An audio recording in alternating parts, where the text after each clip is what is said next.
संत रामपाल जी महाराज एक ऐसे महान संत जिन्होंने अपनी सतभक्ति, तत्व ज्ञान, करुणा और सेवा के बल पर समाज में नई मिसाल कायम की है। संत रामपाल जी महाराज की अगुवाई में उनके सभी सतलोक आश्रमों से समाज कल्याण के अद्भुत कार्यों ने समाज को सुनहरे भविष्य की एक नई उम्मीद दिखाई है। संत रामपाल जी महाराज से नाम दीक्षा लेने के बाद लाखों लोगों की लाइलाज बीमारियां जैसे कैंसर, एड्स आदि ठीक हुई। संत जी के ज्ञान से प्रेरित होकर उनके अनुयायियों ने लाखों यूनिट रक्तदान किया। संत जी ने लाखों बहन बेटियों का दहेज मुक्त विवाह करवाया।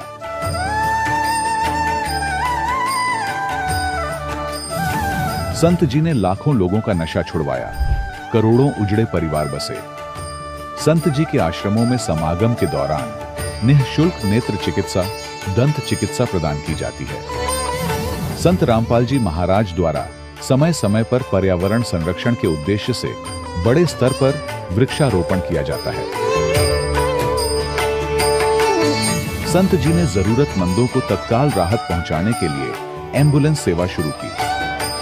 संत जी अपने अनुयायियों को देहदान के लिए प्रेरित करते हैं, जिससे मानवता की सेवा और चिकित्सा क्षेत्र में सुधार हो सके।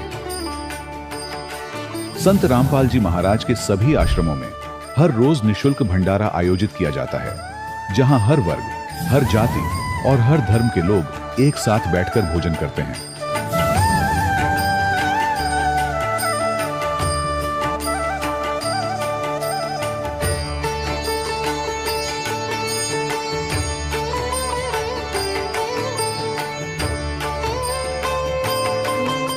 संत रामपाल जी महाराज की अन्नपूर्णा मुहिम ने गरीब और बेसहारा लोगों के जीवन में एक नई ऊर्जा और उम्मीद को जन्म दिया है। घर घर खाद्य सामग्री और जरूरी मदद पहुंचाकर संत रामपाल जी महाराज ने लोगों को दुख और मजबूरी से लड़ने की ताकत प्रदान की है।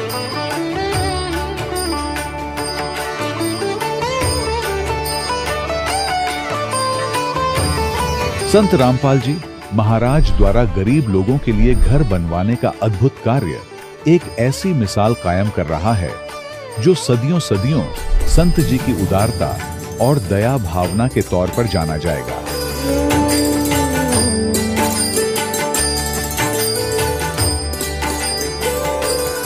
संत रामपाल जी महाराज के आश्रम में हजारों बुजुर्गों को सम्मान और प्यार के साथ जीवन जीने का अवसर मिलता है।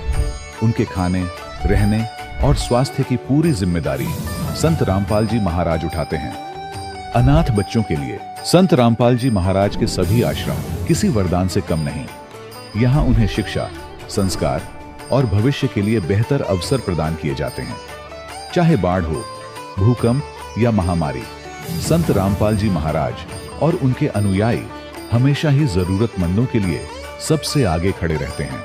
कोविड महामारी के दौरान संत रामपाल जी महाराज के आश्रमों से करोड़ों लोगों के लिए भोजन, दवाइयां और जीवन रक्षक सामग्रियां उपलब्ध कराई गई। चाहे गरीब की मदद हो या किसी शोषित और पीड़ित वर्ग के हक और सम्मान की लड़ाई, संत रामपाल जी महाराज ने हमेशा ही उनकी दबी आवाज को सरकारों तक पहुंचाया है और उन्हें उचित न्याय दिलवाने में अहम भूमिका अदा की है। समाज में आध्यात्मिक और सामाजिक मूल्यों के प्रति जागरूकता लाने में संत रामपाल जी महाराज हर कदम पर मानवता के सच्चे सेवक साबित हुए हैं। संत रामपाल जी महाराज का जीवन हमें सिखाता है कि सच्ची सेवा वही है जो निस्वार्थ भाव से की जाए। आइए हम भी इस महान सेवा के कार्य में इस महान संत से जुड़ें और संत रामपाल जी महाराज से नाम दीक्षा लेकर अपने जीवन को धन्य बनाएं।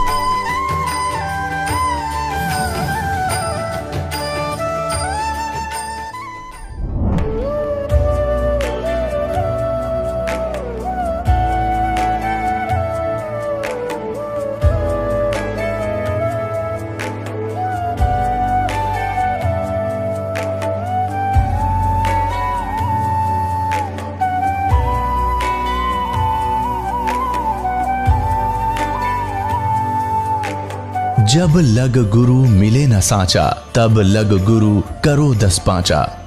क्या गुरु बदल सकते हैं? क्या गुरु बदलने से पाप लगता है? आध्यात्म के इस मैदान में आखिर सही गुरु कौन है? गीता जी में वर्णित तत्वदर्शी संत कौन है?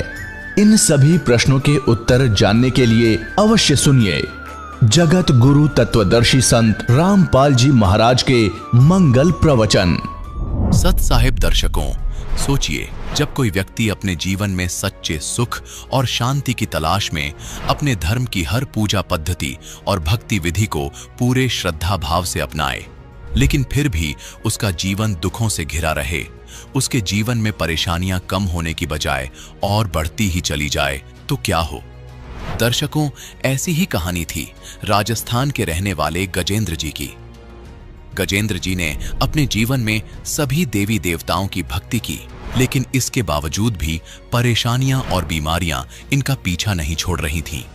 लेकिन दर्शकों, आज गजेंद्र जी का कहना है कि जब से मैंने संत रामपाल जी महाराज जी से नाम दीक्षा ली है, तब से मेरे जीवन की पूरी रूपरेखा बदल गई है। दर्शकों, संत रामपाल जी महाराज जो भक्ति दे रहे हैं, आखिर उसमें ऐसा क्या है जो गजेंद्र जी को वर्षों की देवी देवताओं की भक्ति से नहीं मिला? आखिर क्यों गजेंद्र जी कह रहे हैं कि अब मैंने शास्त्र विरुद्ध भक्ति साधना का त्याग कर दिया है? दर्शकों, आखिर इसके पीछे की सच्चाई क्या है? आइए सुनते हैं गजेंद्र जी की कहानी उन्हीं की जुबानी। नमस्कार सर। नमस्कार जी। क्या शुभ नाम है सर आपका? गजेंद्र दास। गजेंद्र दास जी, कहाँ से आए आप? जोधपुर, राजस्थान। सर, संत रामपाल जी महाराज से नाम दीक्षा लेने से पहले आप किन देवी देवताओं की भक्ति करते थे? जी, मैं शिव जी की भक्ति करता था, ओम नमः शिवाय का जाप करता था, रामदेव रे पैदल जाता था, वहाँ भी 7-8 साल मतलब पैदल यात्रा भी की, और एक बालोतरा में जसोल मंदिर है, वहाँ भी जाते थे। सर, जो आप शिव जी की भक्ति करते थे, रामदेवरा भी जाते थे, जसोला भी जाते थे, तो जो भक्ति आपने की, इनसे आपको क्या लाभ मिला? लाभ आने का तो सर हमें पता नहीं था। जैसा भी कर रहे थे, जो भी मान के अपने इष्ट का जो जाप कर रहे थे, फाइनल मान के कर रहे थे, और ऐसा कोई विशेष लाभ था नहीं। सर, संत रामपाल जी महाराज की शरण में कैसे आए आप? मैं जी फेरी लगा के व्यापार करता था जी। एक दिन रास्ते से जा रहा था तो एक मंदिर पे अवश्य जाने का स्टिकर देखा। उसमें लिखा था, ब्रह्मा विष्णु महेश जी के माता पिता कौन है, दुर्गा का पति कौन है, किसी भी गुरु की शरण में जाने से मोक्ष संभव है, और ये हरिओम समाज जो भी मंत्र जाप करे उनसे सही है या गलत है। तो मेरे दिल को बहुत झटका लगा ये पढ़ के। और उस दिन गुरु पूनम का दिन था, हम जाते तो जोधपुर में एक मंदिर है प्रसिद्ध सिद्धनाथ महादेव का, वहाँ भी गए तो वहाँ भी ये स्टिकर लगा हुआ था। तो हमने पहली बार देखा, जो हम सैड हो गए एकदम कि ब्रह्मा विष्णु महेश के जो मतलब पिताजी माताजी की बात कर रहे हैं, तो उन पे नीचे नंबर दिए हुए थे, और हमने मन मन में कहा कि ये किताब हमारे पास आनी चाहिए। 2-4 दिन बाद में कोई रामनवमी का जुलूस था जोधपुर में, वो रामनवमी का जुलूस था, और मेरे पास भक्ति सौदागर को संदेश पुस्तक मिली। वो पुस्तक पढ़ी। पुस्तक की भूमिका में बताया गया था, जो सुख यह मानव चाहता है कि भाई कम काम करना पड़े, रहने को आलीशान मकान हो, खाने को बढ़िया भोजन हो, और बढ़िया मतलब जो भी मतलब मनोरंजन के साधन हो, और नाचे गाए घूमे फिरे, तो ऐसा यहाँ कुछ नज़र नहीं आता। उस किताब की भूमिका ऐसी थी कि कोई भी, मैं क्या कोई भी मतलब आदमी पढ़ ले तो उसका मतलब एकदम बेचैन हो उठेगा कि हमें जल्दी से जल्दी ये जिसने भी किताब लिखी है, जो भी ये नाम दे रहे हैं, इनके पास जाना चाहिए। तो मैं भी पहुँच गया और नाम ले लिया। सर, संत रामपाल जी महाराज की शरण में जाने से आपको क्या लाभ हुआ? मेरे पूरे परिवार को जीवनदान मिला। एक बार सर्दी की बात है, मेरा छोटा वाला बच्चा 4 महीने का था, वो बेड पे सो रहा था, और बड़ा वाला बच्चा खेल रहा था। तो हीटर चालू था, दूध गर्म हो रहा था। उसकी माँ ने दूध मतलब वहाँ से उठा दिया, और खेलते खेलते उसने जूता रख दिया हीटर पे, तो धुआं उठने लगा। बच्चे ने पानी गिरा दिया हीटर पे, और उसकी माँ भी आई दौड़ती दौड़ती, और उसने भी पानी गिरा दिया, और वो कमरे में करंट फैल गया, लेकिन परमात्मा ने तीनों को बचा लिया। उसके बाद में मेरे भाई टैक्सी पे जाता है, वो फेरी लगा के व्यापार करता है, उसकी टैक्सी भी पलटी खा गई। उसको खरोंच तक नहीं आई। परमात्मा की कृपा से हमने सबने नाम ले रखा है घर में। मेरी पत्नी बहुत विरोध करती थी मेरा, मैं रामपाल जी महाराज से नाम ले रखा था, तो उसने भी पॉइजन खा लिया। तो हम उसे अस्पताल लेके गए, ग्लूकोज भी ठीक से नहीं चढ़ा, लेकिन परमात्मा की कृपा से वो भी बच गई, और आज गुरुजी के चरणों में है। और मेरी मम्मी डिस्टर्ब है। मेरी मम्मी का 5 साल से इलाज चल रहा था, और सारे डॉक्टर दिखा दिए थे जोधपुर के, मानसिक डिस्टर्ब है वो। गुरुजी से नाम दान दिलाने के बाद वो अब ठीक है, सत्संग सुनती है, टाइम पे खाना खाती है, अपने हाथ से नहा धो लेती है। और एक बार सत्संग का टाइम था, मैं मेरे भाई को छोड़ने स्टेशन जा रहा था। उस टाइम एक टैक्सी पीछे से आ रही थी, ब्रेक फेल हो गया उसका। दास को भी उस टाइम जीवन दान मिला। मैं पीछे मुड़ के मैंने गाड़ी साइड की और वो गाड़ी गड्ढे में गिर गई। नहीं, परमात्मा ने मुझे बचा लिया 1 सेकंड में वहाँ के। सर पहले मैं फुल एक्सरसाइज करता था और मेरी डाइट भी इतनी थी कि 20-20 रोटी खा लेता था, लेकिन मेरा वजन 50 किलो से ऊपर भी नहीं था। और आज परमात्मा की इतनी कृपा है कि मैं 4 रोटी खाता हूँ लेकिन मेरा वजन 80 किलो है। तो परमात्मा की दया से मेरे को आध्यात्मिक, भौतिक और शारीरिक सारे लाभ हुए। और परमात्मा की इतनी कृपा है कि चमत्कार सुनाते सुनाते मेरी जबान थक जाएगी, इतने परमात्मा ने लाभ दे रखे हैं। पहले तो खाली किताबों में पढ़ा था कि रामचंद्र जी ने ऐसा कर दिया, कृष्ण जी ने द्रौपदी की चीर बढ़ा दी, या नरसिंह जी का मायरा भर दिया, लेकिन पूर्ण परमात्मा रामपाल जी महाराज है जो मेरे साथ इतने चमत्कार कर दिया कि मैं इस जबान से गुणगान नहीं कर सकता। जैसा कि मैंने आपको बताया, सारे परिवार को मेरे जीवन दान दिया। मेरी पहले घर की आर्थिक स्थिति भी ठीक नहीं थी, मोबाइल लेने के भी पैसे नहीं थे, और आज परमात्मा की दया से मेरे पास सब कुछ है जो एक आदमी के पास होना चाहिए।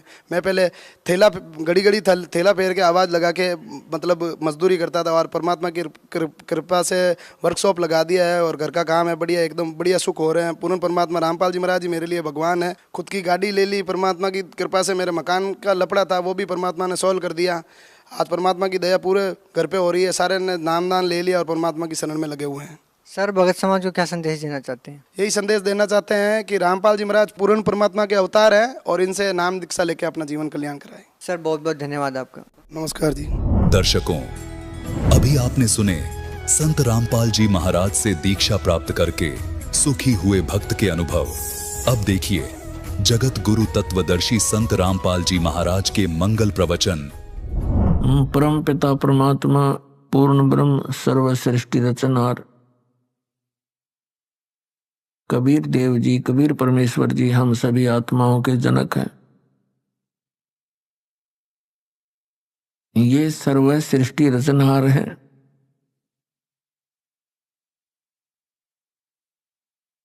और हम सभी प्राणी जितने भी काल के इस लोक में हम फंसे हुए हैं, ये सभी जीव उसी परमात्मा के अंश हैं। वो हम सब का मालिक है, स्वामी है।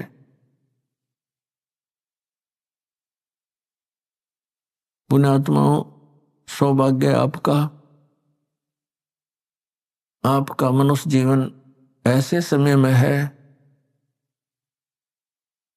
जिस समय परमात्मा ने इस यथार्थ ज्ञान के प्रचार का आदेश दे दिया। और ये मोक्ष मार्ग है। अब ये मोक्ष समय है। ये वो समय है जिसको हम मोक्ष समय कह सकते हैं। ये कलयुग की बीचली पीढ़ी है। पहली पीढ़ी, प्रथम चरण, जब परमात्मा कबीर देव जी, कबीर साहिब जी काशी में दुल्हे की भूमिका करने आए थे, वो प्रथम चरण था।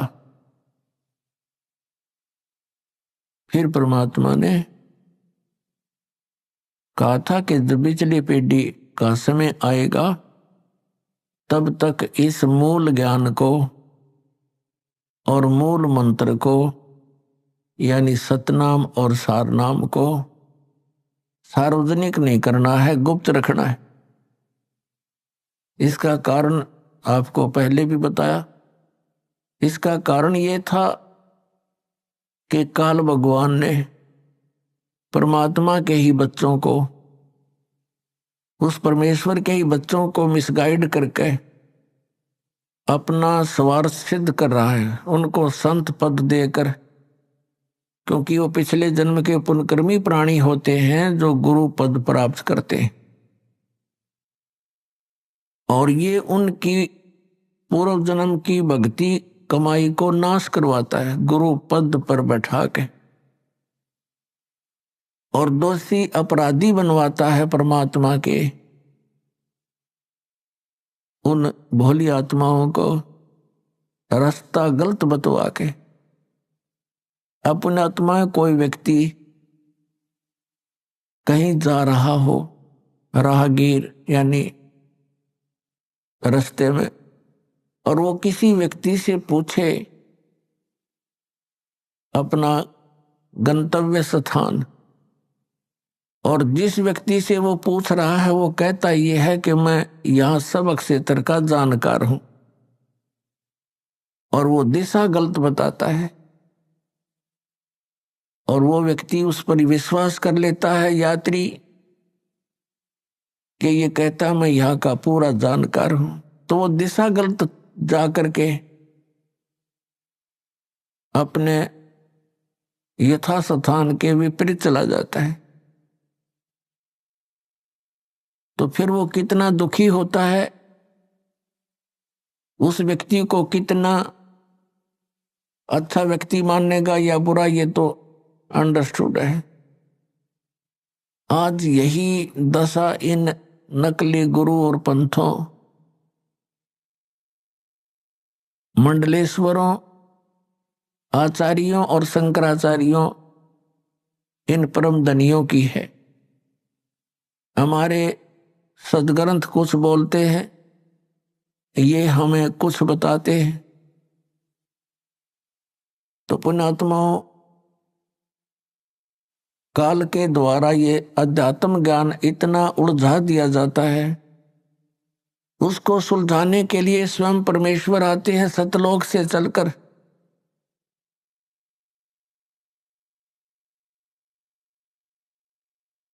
तो वो परमात्मा आज से 600 वर्ष पहले काशी शहर में सन 1398 से और सन 1518 तक 120 वर्ष रहकर इस अध्यात्म ज्ञान का वर्णन किया करते थे, सुनाया करते थे। लेकिन हमारे पूर्वज अशिक्षित थे, जिस कारण से हम परमात्मा के इस यथार्थ ज्ञान को ग्रहण नहीं कर पाए। क्योंकि हमारे जो धर्म गुरु थे वो संस्कृत भाषा के विद्वान माने जाते थे, और वो चारों वेदों को कंठस्थ याद भी रखते थे, जिस कारण से उनको चतुर्वेदी कहा जाता था। जिसने 3 वेदों को कंठस्थ याद कर लिया वो त्रिवेदी कहलाता था। जो 2 वेदों को याद करके कंठस्थ याद करते थे, रखते थे, उनको दिव्यवेदी कहते थे। और उनको उन वेदों का कख नहीं पता, ना पुराणों का ज्ञान हमारे धर्मगुरुओं को। तो उस समय परमात्मा ने अपना परिचय दिया था कि परमात्मा कौन है, कैसा है, वो क्या किया करता है। जो वेदों में वर्णित परमात्मा के गुण हैं उनके अनुसार परमात्मा कबीर जी ही खरे उतरते हैं, जो वेद बताते हैं। अपनात्मा कबीर परमेश्वर जी ने 600 वर्ष पहले आकर के ये ज्ञान दिया था कि तुम यहाँ के रहने वाले नहीं हो, आपका ये निज स्थान नहीं है, और यहां आप काल के जाल में फंसे हुए हो, और आप जन्म और मृत्यु के दीर्घ रोग से ग्रस्त हो।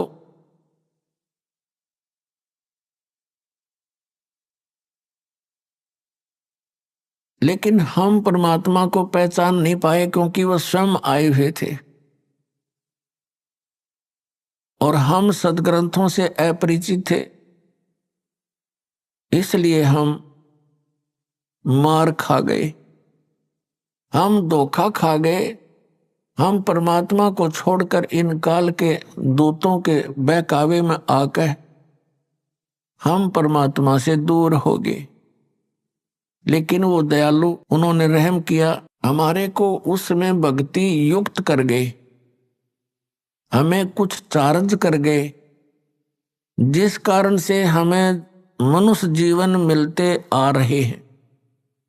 और जो पुण्यात्मा परमात्मा के संग में कभी किसी युग में रहे हैं, तो वो पुण्यात्मा ही आज परमात्मा की तरफ अग्रसर हुए हैं। तो दुर्भाग्य है उन प्राणियों का जो परमात्मा की खोज में और काल के ग्रुप में जाकर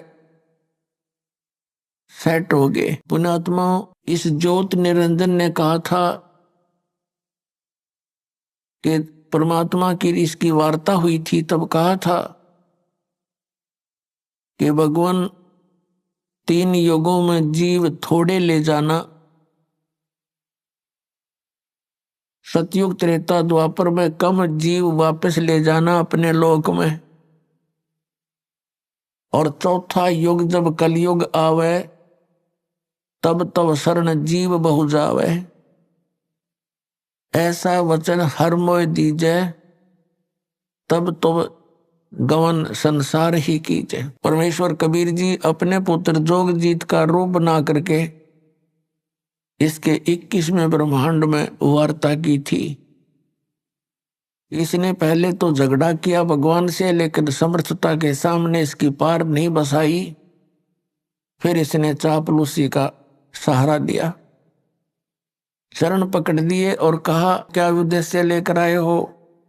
तो परमात्मा ने इसको सारा स्पष्ट कर दिया कि मैं जाऊंगा तेरे नीचे के लोकों में, और तूने इन प्यारी आत्माओं को कितना कष्ट दे रखा है। कोई पशु बना दिया, कोई पक्षी बना दिया, कोई कुत्ता बनाया, कोई गधा बनाया, मनुष्य बनाए तो इनके साथ कितनी यातनाएं दे रहा है। मैं इन प्राणियों को जाकर बताऊंगा कि तुम जिस लोक में रह रहे हो ये काल का लोक है, तुम सतलोक के रहने वाले हो, और सतलोक में जाने की जो विधि, जो मंत्र है वो मेरे पास है, वो इनको दे दूंगा, फिर ये सतलोक आएंगे। तो फिर इसको चिंता होगी, पहले तो परमात्मा के साथ लड़ाई करनी चाहिए, लेकिन परमात्मा ने कहा, धर्मदास नाम के एक महापुरुष जो परमात्मा की उन प्यारी आत्माओं में से हैं जिनको भगवान मिले थे, उसको बता के धर्मदास जब इसकी पार नहीं बसाई मेरे ऊपर, इसने अटैक किया, मैंने श्वास का सिमरण कर दिया, सतनाम के श्वास, वो श्वास का सिमरण कर दिया, जिस कारण से काल नीचे जा गिरा बहुत दूर पाताल में। पुण्यात्माओं, परमात्मा कबीर जी हमें सतर्क करते हैं, आप जी के ऊपर कभी कोई आपदा आवे तो सतनाम का सिमरण तुरंत शुरू कर देना, ये अभ्यास बना लेना। ना यम के दूत निकट आएंगे, ना काल निकट आ सकता, तुरंत अगर आ भी गया है तो बहुत दूर चला जाएगा, आपको कोई हानि नहीं कर पाएगा। तो उसमें परमात्मा ने यही बताया कि उसके बाद फिर जब इसने देखा कि इनके पास बहुत शक्तिशाली मंत्र है, चरण पकड़ दिए, तब कहा था कि आप किस उद्देश्य लेकर जा रहे हो? परमात्मा ने सब बताया, जैसा दास ने भी वर्णन किया। फिर इसने कहा जी कोई बात नहीं, जैसे आपकी इच्छा वैसे कर लेना, पर मुझे कुछ आवश्यकताएं हैं वो मेरी पूरी कर देना। परमात्मा ने कहा बोलो। इसने कहा ऐसे नहीं, आप वचनबद्ध हो जाओ। तो परमेश्वर कबीर जी वचनबद्ध हो गए। तब इसने कहा था कि 3 युगों में जीव कम ले जाना, और चौथे युग कलयुग में कितने ही जीव ले जाना। और परमात्मा एक दया और करना, आप अपना ज्ञान देकर ले जाना, आपके ज्ञान को स्वीकार करें वो आपके, मेरे ज्ञान को स्वीकार करें वो मेरे, उनको बलपूर्वक ना ले जाना। परमात्मा को सब पता था कि बलपूर्वक अगर ले भी जा सकता हूं मैं, फिर ये रुकेंगे नहीं वहां, क्योंकि इनकी आस्था यहीं जमा हो रही है। पहले इनकी आस्था हटाऊंगा, इनको ऐसा ज्ञान दूंगा कलयुग में और प्रमाण दिखाएंगे, तो फिर ये अपने आप इनकी रुचि सतलोक में हो जाएगी। अपने आत्मा तब काल ने जब पता लगा कि अब सारे वचन मान लिए, तब कहने लगा जाओ जोग जीत संसारा, और जीव न माने कहा तुम्हारा। द्वादश पंथ करूं मैं साजा, नाम तुम्हारा ले करूं आवाजा। इन द्वादश पंथ नाम जो ले ही, सो हमरे मुख आन समोही। और अनेक पंथ चलाऊं, या विद जीवों को बरमाऊं। देवल मंदिर को कहते हैं, देवल तीर्थ और देव पूजाऊं, और तीर्थ व्रत और नकली जप तप मन लाऊं।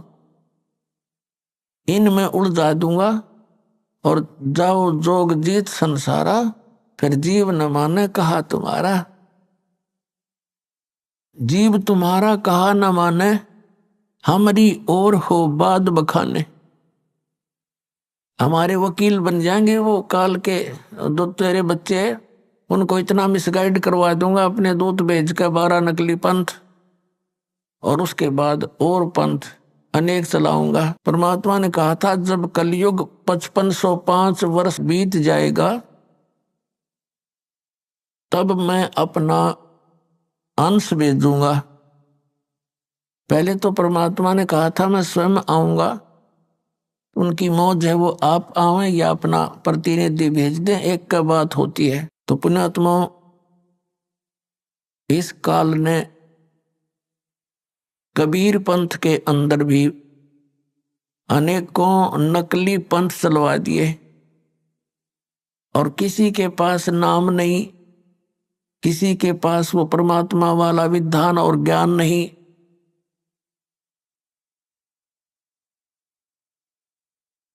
अब एक जैसे ये 12 पंथों के विषय में तो आपको बहुत बार दिखाया है। एक और पंथ है कबीर पंथ के अंदर, जो अपने आप को पारखी बोलते हैं, जो अपने आप को पारखी संत कहते हैं। और वो कबीर परमेश्वर जी को अपने पंथ का यानी कभी इस पारख पंथ का प्रमुख मानते हैं, और वो केवल परमात्मा द्वारा बोली गई वाणी, जिसको एक बीजक ग्रंथ कहते हैं, कबीर बीजक, उस वाणी को ये पारखी संत सत्य मानते हैं। और कहते हैं कबीर साहब ने जो वाणी बोली है ये सारी सच्ची है, जो बीजक में लिखी है। अपने आत्माओं, अब ये यथार्थ ज्ञान परमात्मा के बच्चों तक पहुंच रहा है। इस चैनलों के माध्यम से, सीडी के माध्यम से, पुस्तकों के माध्यम से, और ये भी प्रमाणित हो रहा है क्योंकि बुद्धिमान समाज है। आज कोई बालक नहीं, अभी तक इन पुण्यात्माओं को ये पता ही नहीं लगा था कि जिनको हम संत मान रहे हैं ये संत नहीं असंत हैं। ये तो आपसे भी नीचे स्तर के ज्ञान के व्यक्ति थे, क्योंकि इन्होंने वो भक्ति भी छुटवा दी जिससे थोड़ा बहुत लाभ मिलना था। जैसे घर घर में जोत जगाई जाती थी जो हवन यज्ञ का काम करते थे, इन राधा स्वामी पंथ, धन धन सतगुरु पंथ वाला ने, जय गुरुदेव पंथ वाला ने वो भी बंद करवा दी। और क्या कहते हैं, हम तो अंदर ज्योति देखेंगे, अंदर देखेंगे, अंदर की ज्योत जलाएंगे। ये खाक ज्योत जलावेंगे, ने 5 नाम काल के जाप करें और गुमराह किए बैठे सतलोक जान की बात करें। है तेरा गजब भैया। अपनात्माओं, इस काल ने एक नहीं कई शिकंजे कस रखे हैं, कई फांस बांध राखी है प्राणी के। अब इस ज्ञान से, सत्संग से पुण्यात्माओं को जो सत परमात्मा की खोज में लगे हुए हैं, उनको ये तो विश्वास हो चुका है, लगभग हो जाएगा नहीं तो ज्ञान सुनने से, कि कबीर इज गॉड, कबीर परमात्मा है, सतपुरुष है। सारे प्रमाण दास ने दिखा दी। अब क्या समस्या आवेगी आपके समक्ष कि भाई यदि कबीर साहब ही भगवान हैं तो फिर आम जनता जनसाधारण के मन में, भोले भालों के मन में ये बात मन में आवेगी कि भी सबसे पुराना कबीर पंथ में कौन सा स्थान है, हमारे किया और बीमारी है। हम सबसे पुराने नर बहुत उसको महत्वपूर्ण मानते। तो पुण्यात्माओं, अब भोली आत्मा उन कबीर पंथ के उन नकली संतों के जाकर फंसना जा, इसलिए अब थोड़ा सा ये सतर्क और करना पड़ेगा। एक हमारा सेवक बना सन 1998 में, और उसको ज्ञान हो गया कि कबीर साहब परमात्मा है दास के प्रमाणों से। तो उसके अंदर काल ने के प्रेरणा भर दी, अब कबीर साहब तो भगवान है ही, ये तो अंडरस्टूड हो गया। बुद्धिमान बच्चा था, लेकिन ये घनी बुद्धिमान, घना जो चतुरता है इस मार्ग में हानिकारक भी होती है। तो उसके मन में क्या दोष आया जो दास ने अभी बताया। उसने सोचा जब कबीर साहब ही भगवान है और गुरुजी इस दास के बारे में सोचा, ये तो अभी सन 1994 से नाम देने लगे हैं और ये तो बहुत नए से हैं,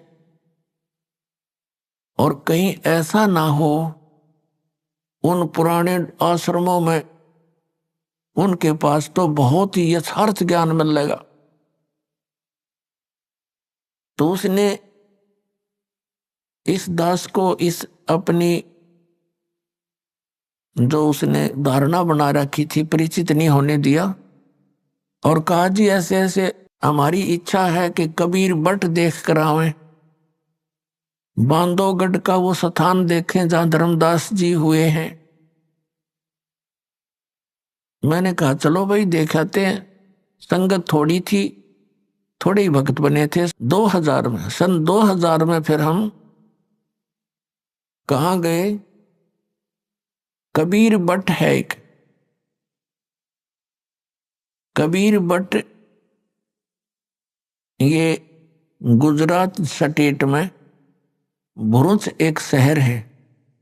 भरूच शहर से 12 किलोमीटर की दूरी पर एक मंगलेश्वर गांव है।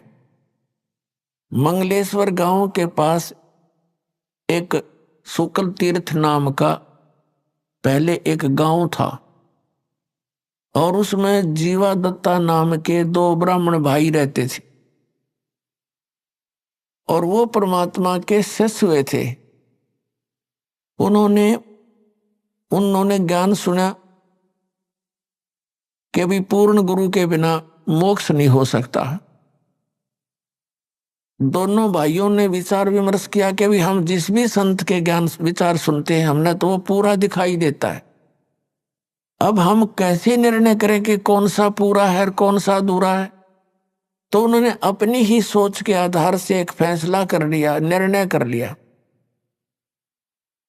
कि हम अपने आंगन में एक सूखे वट वृक्ष की टहनी गाड़ेंगे, जैसे पौधा लगाते हैं नीचे गड्ढा बनाकर, और इन महापुरुषों के चरणामृत ला करके चरण धो के और इस टहनी में डालेंगे, और यदि ये हरी होगी तो हम मान लेंगे पूर्ण गुरु है। इस दृष्टिकोण से उन्होंने जहां भी जिस संत का नाम सुना वहीं पहुंच गए और उनसे प्रार्थना की, दासों को चरणामृत दीजिए। अब संत इस बात से नकारा नहीं करते कि बेटा ले लो, उनके चरण धोएं और डाल के पात्र में घर ले आवें, आते उसमें डालते हैं। 2 दिन बाट देखें, 2-3 दिन कुछ नहीं होता, हफ्ते 10 दिन, फिर दूसरे के पास जाए, तीसरे के पास जाए, सब जगह जा लिए जिनका बोलबाला था। अब ये उनको ज्ञान हो गया था कि मनुष्य जीवन परमात्मा प्राप्ति के लिए ही प्राप्त हुआ है, और यदि मनुष्य जीवन प्राप्त करके भगवान मिले नहीं तो व्यर्थ है, और पूरे गुरु बिना भगवान नहीं मिले। सब संत कहते हैं, ऋषि और मंडलेश्वर कहते हैं। तो उन्होंने ये डिसीजन कर लिया कि हे परमात्मा, इस समय तो पृथ्वी पर कोई परम संत नहीं है, पूर्ण संत नहीं है, हम दोनों भाइयों की मृत्यु कर दो और किसी समय इस पृथ्वी पर संत आया हो पूर्ण, उसमें हमारी शेष आयु मनुष्य की दे देना दाता। कति फाइनल फैसला आत्मा से पुकार के, और ये अर्ज की। और दोनों भाई मायूस रहने लग गए कि क्या बने इस जीवन का, तो पूंजी नष्ट हो रही है। अब कहते हैं परमात्मा, धारी मेरे संत की मुझसे मिटे नहीं अंश। उसी समय हफ्ते 10 दिन के बाद परमात्मा एक जिंदा महात्मा के रूप में उस शुक्ल तीर्थ नाम के गांव में, जिसमें 30-40 घर थे ज्यादा से ज्यादा, पहले ऐसे छोटे छोटे गांव होते थे सभी, तो वहां गली में घूम रहे हैं और जीवा और दत्ता, जिसको तत्वा भी कहते हैं, उसके घर के सामने से और दूसरी गली में जा रहे थे। तो दत्ता बाहर आया। उस दत्ता ने देखा कि एक महात्मा जा रहा है। उसने अपने बड़े भाई जीवा से कहा कि जीवा, एक महात्मा जा रहा है, तेरी आज्ञा हो तो बुला लाऊं। अब जीवा कहने लगा, भाई रहने दे, क्यों जख्म को हरा कर रहा है, क्या करेगा बुला करके। ऐसे ऐसे मंडलेश्वरों को देख लिया, उनके पास कुछ नहीं हुआ। दत्ता ने फिर कहा, भाई मेरी तो इच्छा करती है संत को एक बार बुला लाऊं। जीवन का भी देख ले, फिर मैं क्यों तेरी आत्मा को दुखाऊं, बुला ले। इतने में परमात्मा वापस आ गए, जैसे किसी का घर खोज रहे हो। और दत्ता क्योंकि पुण्यात्मा थी, चरणों में मत्था टेका, हे महाराज, आपके दास की झोपड़ी है, चरण रखना, आ जाओ यहां, दर्शन देना, कुछ समय विश्राम करो। परमात्मा ने कहा, अच्छा भाई चलो। जाके जैसा भी कोई स्थान था बैठने के लिए दे दिया, कोई पीढ़ा मुड्ढा, परमात्मा बैठ गए। और जीवा कहता है, दत्ता कहाँ जी, वो लाना, साधु के चरण धोवाएंगे। अपनी लाए कोई परात थाली और उसमें पानी डालकर चरण धोए।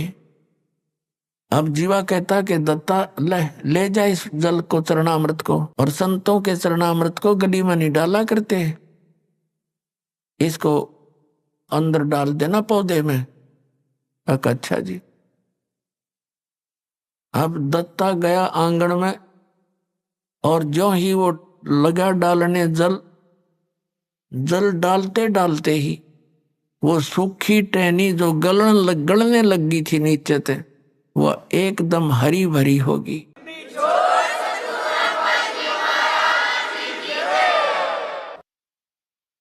अब दत्ता ने कहा, जीवा आइए एक बार दौड़ के, आइए एक बार जल्दी आना। अब जीवा गया, क्या बात है, परमात्मा आगे, ये तो मालिक आगे, भगवान आगे।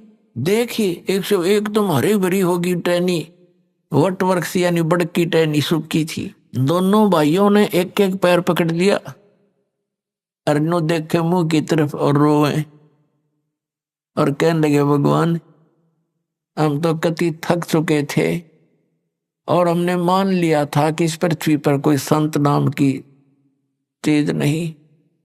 हे भगवान, आप पहले क्यों ना आए दाता, हमने बहुत प्रयत्न किया, बहुत खोज करी। परमात्मा कहने लगे, बेटा मैं आता जाता पहले भी तुम्हारी आत्मा से मैं खूब परिचित था, तुम्हारे हृदय की कसक से। यदि मैं पहले आ जाता और ये हरी भरी भी हो जाती, होनी थी तो कोई दुख दिखता कोई ना, जो तुम वैसे ही संत की पहचान नहीं होती। फिर भी मैंने तुम्हारी आस्था को देख करके लीला करनी पड़ी बेटा।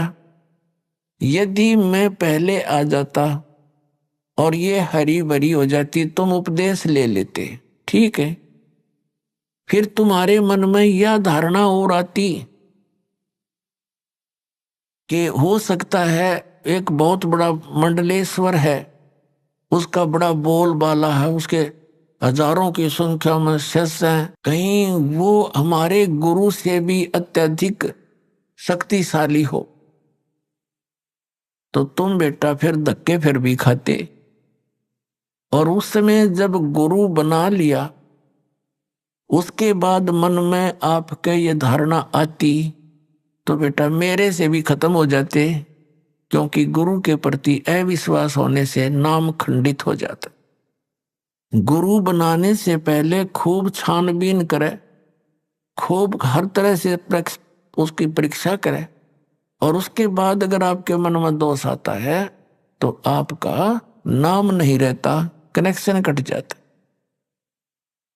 अपनात्मा ये परम संत के ऊपर लागू है ये सारे नियम, और हमने ला रखे नकलियां के ऊपर। लेकिन परमात्मा कबीर जी ने कहा कि झूठे गुरु के पक्ष को तजत ना लावे वार, झूठा गुरु हो तो तुरंत तुरंत त्याग दे। और सही गुरु मिलने के बाद फिर मन में आपका कोई दोष रहता है, फिर आप नाम रहित हो जाते। तो बेटा मैं पहले आ जाता, तुम फिर भी धक्के खाते। मैं इसलिए देर से आया हूं कि तुम्हारी सारी फड़क निकल ले और तुम इन सारे संतों ने टटोल लो पहले, नहीं तो फिर बात बिगड़ जाती। तो दोनों कहने लगे महाराज जी यह बात आपकी 100 की 100 सच्ची है, 100%। क्योंकि आप तो एक सिंपल से आदमी, और उनका बोलबाला हमने कति परख कर देख लिया, उनके पास ये शक्ति नहीं थी। फिर परमात्मा ने कहा बेटा केवल यही एक उदाहरण नहीं होना चाहिए, एक संत की पहचान इस सब एक पॉइंट से नहीं होती। संत की पहचान उसके ज्ञान से होती है। अब सुनो मैं तुम्हें ज्ञान सुनाता। परमात्मा ने उनको कई दिन तक अपने द्वारा रची हुई सृष्टि का ज्ञान दिया। तो कहने का भाव ये है कि वो जो सूखी टहनी लगाई थी कबीर परमेश्वर जी के चरणामृत से वह हरी भरी होगी थी, उस टहनी ने एक बहुत बड़े वट वृक्ष का रूप धारण कर लिया। अब वो पूरा मंगलेश्वर गांव भी वहां से खत्म हो गया, इधर उधर जाकर बस गए, क्योंकि वो एक टापू सा है और उस टापू को नर्मदा नदी ने अपना चारों तरफ से घेर रखा है। वहां नर्मदा नदी, नर्मदा दरिया दो भागों में बंटकर आगे जाकर फिर एक होकर समुद्र में गिर जाती है। तो वहां टापू बना रखा था, वो टापू था वो मंगलेश्वर गांव। तो अब वहां कोई नहीं रहा। वहां जब टापू में वो बदल गया तो बाहर आके रहने लगे। वहां अकेला वो वट वृक्ष रह गया। उस वट वृक्ष के विषय में बताया है कि लगभग 900 एकड़ में का घूम गया, फैल गया। लगभग 600 वर्ष पुराना वो वट वृक्ष आज भी विद्यमान है, जीर्ण शीर्ण हो रहा है। लगभग 1.5, 2, 3 एकड़ में अब भी है। और वहां कबीर पंथ का एक महंत पद से ये परंपरागत वहां एक आश्रम है, उस वट वृक्ष के नीचे ही, बड़ के पेड़ के नीचे।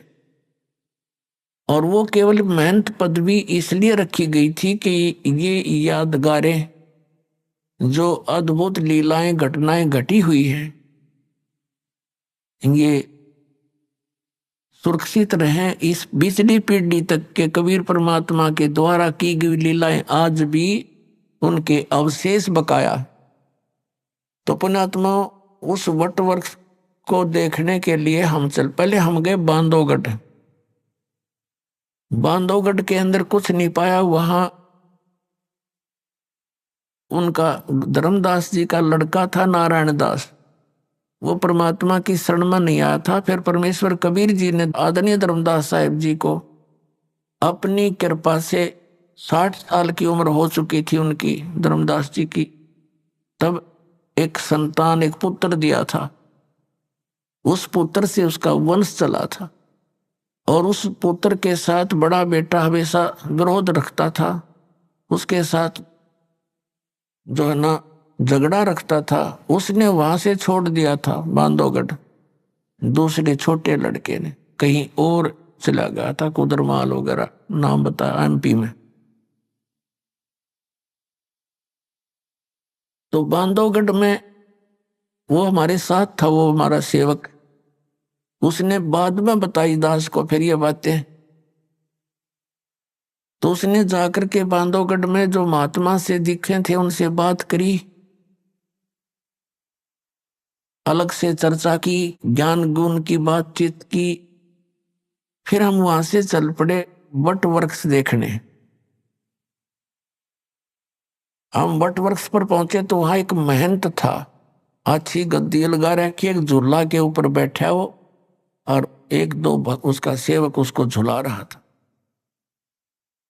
तो उससे उसने एकांत में बात करी। हम कहीं इधर उधर अपने बैठे थे। उससे पूछा, जी सार नाम क्या है, सतनाम क्या है? वो कहने लगा, मुझे तो मालूम नहीं, मेरे मामा जी रहा करता यहाँ पर महंत, उसकी मृत्यु होगी, मेरी तो लकड़ी की दुकान थी, मुझे यहाँ बैठा दिया, मुझे नहीं मालूम यहाँ क्या है। हाँ, इतना अवश्य है कि ये वट वृक्ष के विषय में वो जानता था, बाकी सार नाम के बारे में मुझे नहीं मालूम। ऐसे वह बांधवगढ़ में उन संतों से पूछा, उनने भी यही जवाब दिया, कोई कुछ बतावे, कोई कुछ ना बतावे, ये मंत्र है, ये मंत्र है। फिर हम पहुंच गए और कई स्थानों पर गए, बड़े बड़े जो कबीर पंथ के थे। तो सब जगह घूम के हम वापस आ गए। वहां चल बच्चे देख लेंगे, परमात्मा के स्थान है, अच्छी बात है। फिर आकर के उसने बताया, कहने लगा, जी ये यात्रा मेरे लिए वरदान सिद्ध होगी। मैं कहा, भाई ऐसी क्या बात है, बताइए। कि मैं इतना नालायक और नीच व्यक्ति हूं। उसने अपनी सारी गलती मान ली कि मैंने ये सोचा था कि कबीर तो परमात्मा है ही है, कबीर जी तो इसमें तो कोई सकरा है को नहीं, सारे प्रमाण आपने दिखाई दी। तो मेरा यूं शक था कि जब कबीर जी भगवान है तो इनके पूरे मेथड से कबीर पंथ के जो साधु संत हैं वो तो गर्क पावेंगे, गति सैचुरेट पावेंगे, वो तो परिपूर्ण होंगे। मैं बोला, बेटा अगर वो परिपूर्ण होते तो दास न डले ढोंड की क्या जरूरत थी? क्या जरूरत थी ये संघर्ष करने की?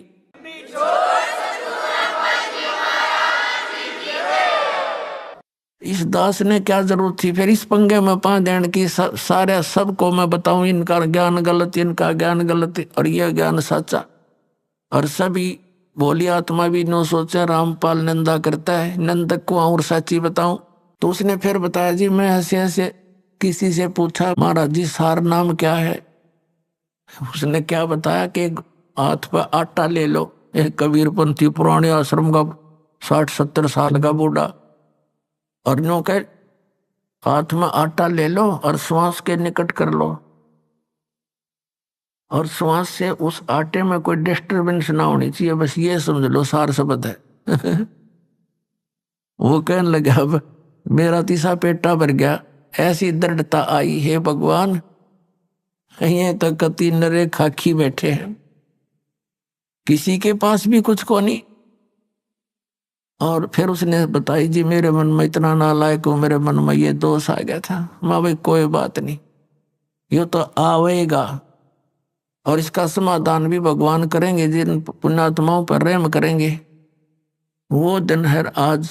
उस बच्चे को ऐसा दृढ़ निश्चय हुआ इस दास के इस सारे ज्ञान पे, और उसका जीवन सफल हुआ, ना तो फिर मार खा जाता कि तो पुण्यात्माओं, अब भोली आत्माओं के ऐसी समस्या और आवेगी। एक और परिवार था, राधा स्वामी पंथ से आया था सन 2003 में।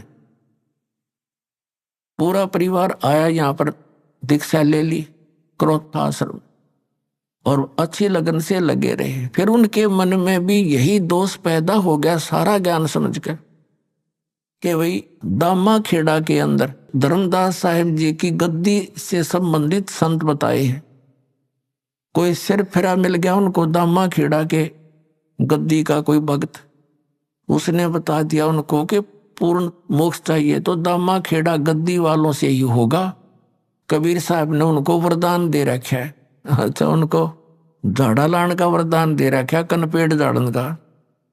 कबीर साहब ने तेनों बता रखा, जो सच्चा नाम देगा उससे मोक्ष होगा सतनाम ते, वंश से नहीं नाद से होगा। यानी आज तक किसी ने देख लो नाद वाले जितने यानी वचन के से उनसे ही हमारा पंथ उजागर हुआ है। और जिसके पास सही नाम है उसी से मोक्ष होगा, किसी पीढ़ी से। उनका वह बात पक्की जचगी। रामपाल तक कल 5-4 वर्ष से लगा नाम देने, और वो तो बहुत पुराना बताया। यहाँ से छोड़कर वहां चले गए धक्के खान। अभी आपने सुने संत रामपाल जी महाराज के मंगल प्रवचन। आइए अब सुनते हैं संत रामपाल जी महाराज से नाम दीक्षा लेकर सतभक्ति करके अद्भुत लाभ प्राप्त करने वाले अनुयायी के विचार। दर्शकों, मनुष्य अपने जीवन में पूरी श्रद्धा के साथ अपने धर्म में प्रचलित सभी साधनाओं को करता है, लेकिन फिर भी उसके जीवन में परेशानियां खत्म होने का नाम नहीं लेती, जिससे अक्सर मनुष्य का भगवान पर से विश्वास उठ जाता है। दर्शकों, ऐसी ही कहानी थी हरियाणा की रहने वाली प्रियंका जी की, जिन्होंने बचपन से ही हिंदू धर्म में प्रचलित सभी प्रकार की भक्ति साधनाएं की, अनेकों धार्मिक अनुष्ठान किए, लेकिन इसके बावजूद भी इन्हें अपने जीवन में ना ही आत्मिक शांति मिली और ना ही शारीरिक सुख की प्राप्ति हुई। लेकिन दर्शकों, आज प्रियंका जी का कहना है कि जब से मैंने संत रामपाल जी महाराज द्वारा बताई गई आदि सनातनी भक्ति को अपनाया है और अपने धर्म में परंपरागत प्रचलित भक्ति को त्यागा है, तब से मेरा जीवन पूर्णतः बदल गया है। दर्शकों, आखिर संत रामपाल जी महाराज ने प्रियंका जी को ऐसी कौन सी जड़ी दी जिससे इनके सारे दुख दर्द समाप्त हो गए? आखिर क्यों ये हिंदू धर्म में प्रचलित भक्ति साधनाओं को शास्त्र विरुद्ध बता रही हैं? आखिर इसके पीछे की सच्चाई क्या है? आइए सुनते हैं प्रियंका जी की कहानी उन्हीं की जुबानी। नमस्कार जी। सत साहेब जी। क्या नाम है जी आपका? प्रियंका दासी। आप कहाँ के रहने वाले हैं? गुड़गांव में खानसा गांव से। संत रामपाल जी महाराज से नाम दीक्षा आपने कब ली? मैंने 2019 में 5 जनवरी को ली थी। संत रामपाल जी महाराज से नाम दीक्षा लेने से पहले क्या आप कोई भक्ति साधना भी करते थे? जी, मैं पहले शिवरात्रि, जन्माष्टमी और नवरात्रे ये सारे व्रत करती थी और माताओं के जागरण में जाती थी, जो जहाँ भी पता चलता था नहीं आस पड़ोस में वहाँ भी चली जाती थी। जो देवी देवताओं की भक्ति साधना आप करते थे उनसे आपको क्या क्या लाभ हुए? जी, कुछ भी लाभ नहीं हुआ। आर्थिक तंगी बहुत थी घर पे, कुछ भी लाभ नहीं हुआ। और मैं हर 6 महीने में मुझे टाइफाइड हो जाता था। सबका टाइफाइड 10 दिन 15 दिन में ठीक हो जाता है, मेरा 2-2 3-3 महीने में ठीक होता था। 1 महीने ठीक रहती थी मैं, फिर टाइफाइड हो जाता था। कुछ भी लाभ नहीं हुआ। और जी, आर्थिक तंगी रहती थी और घर में कलेश होता था, क्योंकि मैं चली जाती थी छुपके से और फिर आती थी तो सब डांटते थे कि कुछ लाभ भी नहीं होता और ये पागल हुई घूमती है मंदिरों में और जागरण में। आपने बताया कि आप मंदिरों में जाते थे, जागरणों में जाते थे, उस भक्ति से आपको कोई लाभ नहीं हो रहा था, घर में कलेश रहता था, आर्थिक तंगी भी थी, आप खुद बीमार रहते थे। तो इन सब परिस्थितियों के बीच आपको संत रामपाल जी महाराज की जानकारी कहाँ से मिली? वैसे तो मेरे घर में पापा जी और मेरा छोटा भाई है ना, संत रामपाल जी महाराज के शिष्य थे, लेकिन मैं उनकी मानती नहीं थी, सुनती नहीं थी, क्योंकि मुझे जो डांस वगैरह और जागरण में जाना, नाचना, ये सब बहुत पसंद था। और मेरे ताऊ का लड़का है बड़ा, वो भी भगत है, मैं उसकी भी नहीं मानती थी। फिर मैंने एक बार गुरुजी को ना चैलेंज किया था, क्योंकि कहीं ना कहीं मेरे मन में था कि भगवान तो कुछ करेंगे नहीं, तो इनको ही वो किया। तो एक बार है ना, हमारा ऑटो चोरी हो गया था सुबह 4 बजे के आसपास, 3 से 4 बजे के बीच। तो मेरे पापा के पास, पापा के जो दोस्त है भगत जी है, वो भी, उनका कॉल आया कि भाई आज बड़ी जल्दी ऑटो पे चला गया। पापा कह रहे हैं मैं तो घर हूँ। जाके देखा ऑटो नहीं था वहाँ पे, मतलब हमारा ऑटो चोरी हो गया था।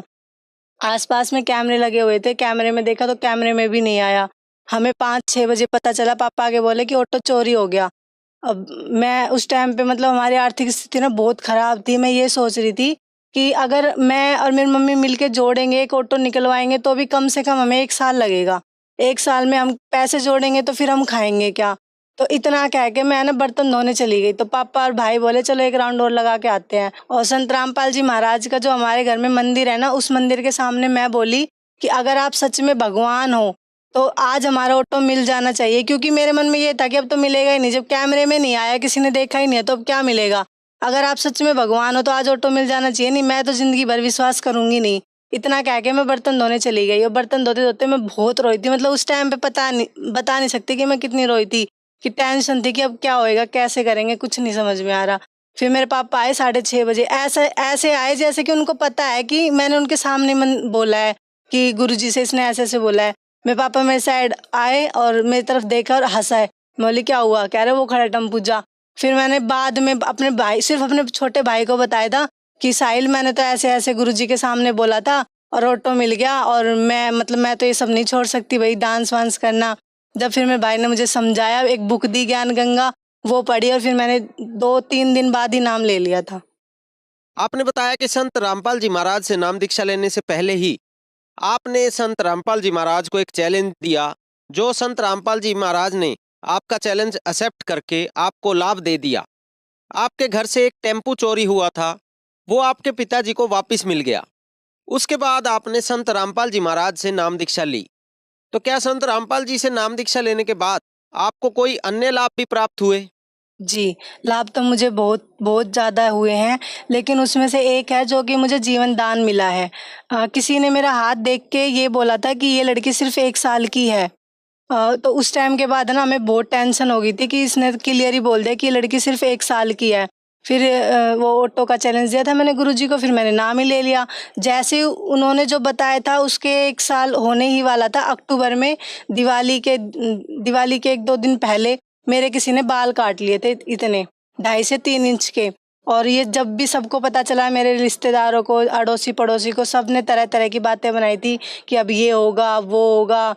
और घर भी बन रहा था हमारा, तो ये घर अच्छा नहीं बन रहा, शुभ नहीं बन रहा, और कहाँ लड़की को भेज रही है, लड़की को भी नाम दिला दिया, और ये ऐसी है वैसे है। और अब मुझे 2 साल हो गए हैं। उस जो हाथ देखते हैं ना, ज्योतिषी बाबा वगैरह, उन्होंने 1 साल का बोला था, तो मैं आज 2 साल हो चुके हैं। मुझे मरे हुए 1 साल होना चाहिए था, लेकिन मैं जिंदा हूँ, संत रामपाल जी महाराज की ही कृपा से हूँ।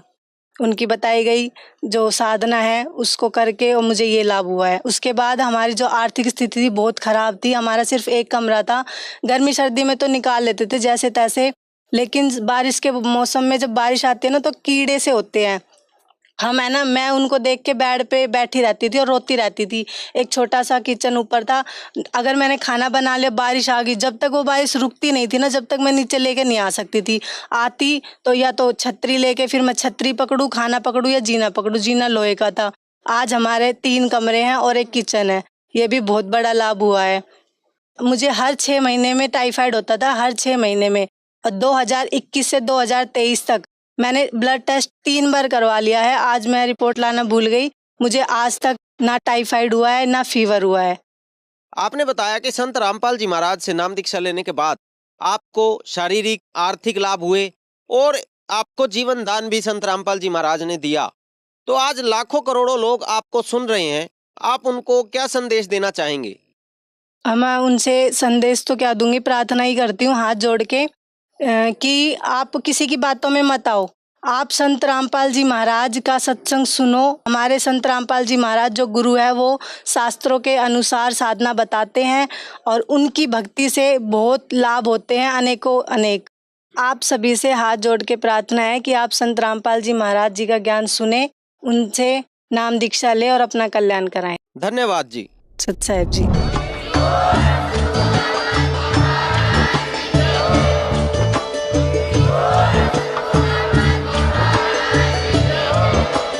आप सुन रहे थे जगत गुरु तत्वदर्शी संत रामपाल जी महाराज जी के मंगल प्रवचन। अधिक जानकारी के लिए विजिट कीजिए हमारी वेबसाइट www.jagatgururampalji.org। संत रामपाल जी महाराज जी के शुभ आशीर्वाद से पूरे विश्व भर में 500 से भी ज्यादा नाम दीक्षा केंद्र हैं, जिन पर संत रामपाल जी महाराज जी द्वारा ऑनलाइन निशुल्क नाम दीक्षा दी जा रही है। अपने नजदीकी नाम दीक्षा केंद्र का पता करने के लिए संपर्क करें 8222880541।